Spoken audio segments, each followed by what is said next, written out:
Hi guys, Samuel here from SOS Athletic Excellence, and first of all I just want to thank you for subscribing to our monthly newsletter. On this current page that you're on the website, you should also have access to our ebook. Okay, that's going to give you some fantastic recipes to help you with your fat loss journey. So fat loss, okay, there's so much debate and so much different topics you can talk about in regards to fat loss, okay, but one thing that everyone agrees on is nutrition and training both play critical roles. Some people say the nutrition is actually 80% to do with fat loss and training just 20%, okay, and every health professional will disagree in terms of the exact percentages, but we all agree that nutrition plays a critical role. And one thing is certain, that you cannot out-train a bad diet, okay? Let's get that straight. You can't out-train a bad diet. You need to make sure you're eating the right foods on a regular basis and consistently, okay? One thing we do agree on is that the high-intensity training is fantastic for fat loss. It boosts the metabolic rate, okay? Over the last decade, you've seen lots of people talking about HIIT training, high-intensity interval training, which is amazing, by the way, okay? It is fantastic. If you haven't done any HIIT training, I recommend you try it, because it is very effective. But at SOS Athletic Excellence, we believe that there's an even better way to train in terms of finishing off those workouts with some high-intensity training, okay? But rather than doing the HIIT, we believe in finishers, okay? Finishers are high-intensity, max effort parts of a session where you just absolutely work yourself to the maximum intensity. And the benefit of doing this type of workout is that the energy post-oxygen consumption, or the effect of that session, lasts a lot longer, okay, than just doing a typical training routine. So we use finishers a lot at SOS Athletic Excellence for our clients who want fat loss, and also for our athletes as well, to maximize their work capacity. Okay, so finishers are amazing, and the main thing with these finishers is the intensity. Normally we find that the best finishers last a maximum of 12 minutes, okay, and they involve total body exercises, okay, total body movements. Okay, they're fantastic. So what we'll do over the next few emails and blog posts is, we'll educate you on how to start implementing these finishing style workouts, so these finishers into your sessions, okay? And you really should find that you start enhancing your fat loss and enhancing your fitness as well, because they're quite hard, okay? But they're enjoyable. There's a massive sense of satisfaction once you've done them. Okay. Another thing I want to talk to you about today, we're going to talk about a few things in the next 10 to 15 minutes or so. Is your food. Obviously we said it plays an important role, but you need to make sure that all the new things that you implement in your diet becomes a lifestyle. It cannot be temporary, okay? I don't want to put you on a diet, okay? Diets are temporary.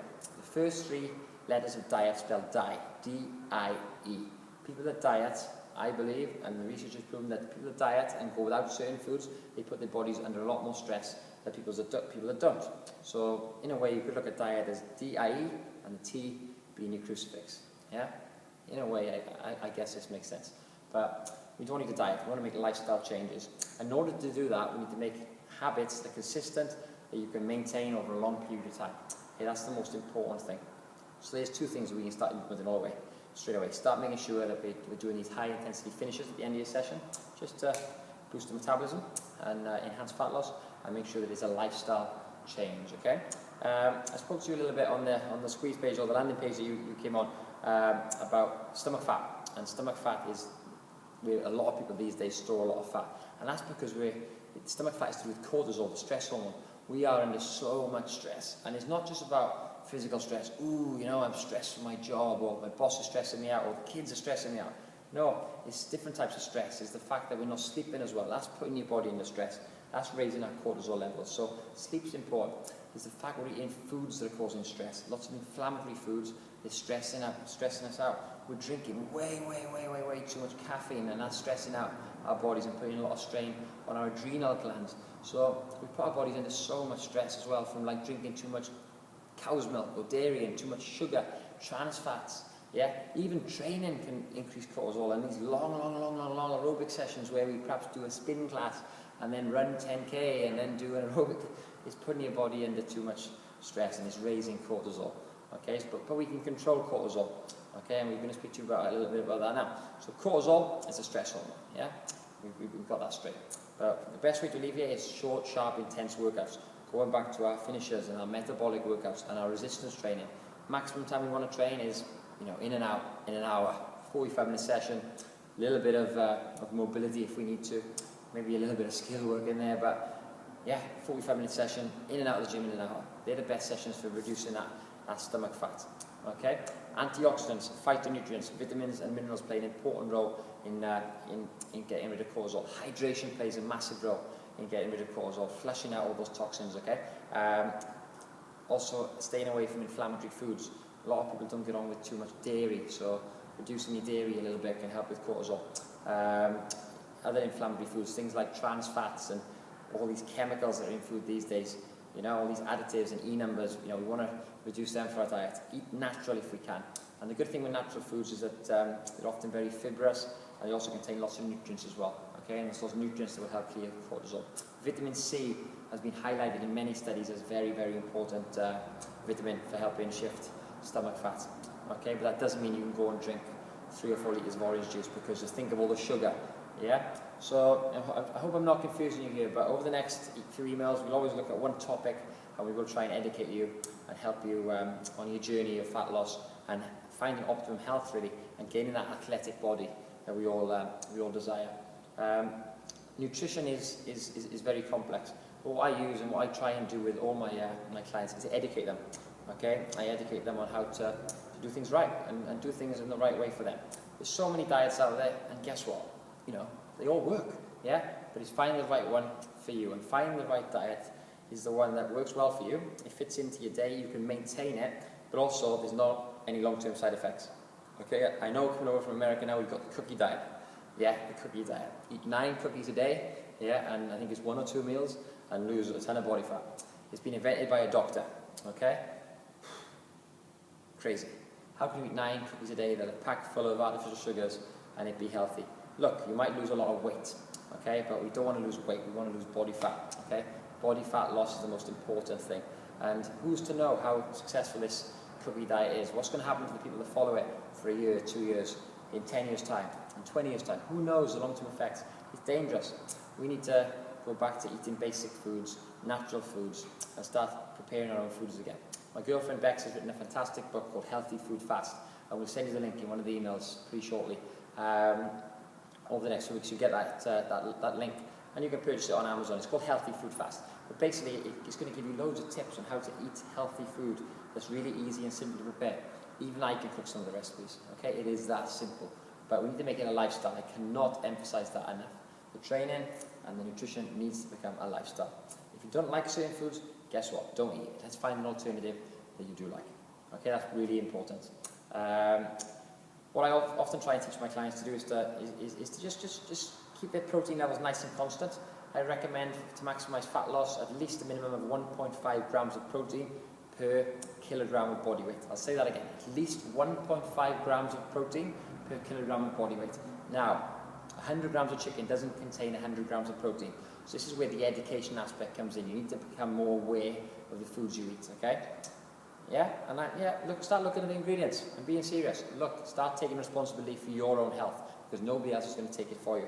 Okay, that's important that you start doing that. You'd be surprised as well how much sugar, how much calories, how much additives and lots of terrible ingredients and chemicals are put in your normal everyday foods. Yeah, even things like tin soup, honestly, is full of so much crap that you wouldn't cook in a natural stir fry at home. Okay, so start taking responsibility for your health. That's damn important that you start doing that. It's really, really important. Okay, like going back to education, I advise a lot of my clients, my athletes that I train, to do something called carb cycling. Okay, it's very simple. It's such a simple approach. Keep your protein levels nice and constant. If you've got a day where you're going to be training hard, make sure you have slightly more carbohydrates in your nutrition for the day. And all you do on those days is you slightly lower your fat intake. A bit like a zigzag, yeah? On a training day, your carbs are slightly higher than your fats. On a non-training day, if you're sat at your desk all day or you're driving to London and back, you're not burning many calories, increase your fat slightly and just decrease your carbs.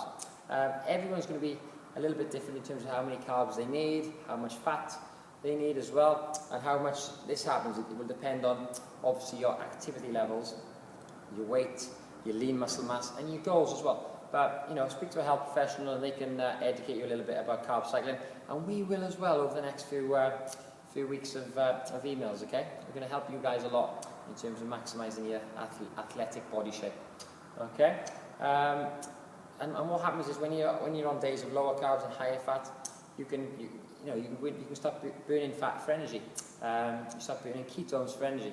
Okay, whereas on the days that you're training, you're burning glucose for energy because your carbs are higher.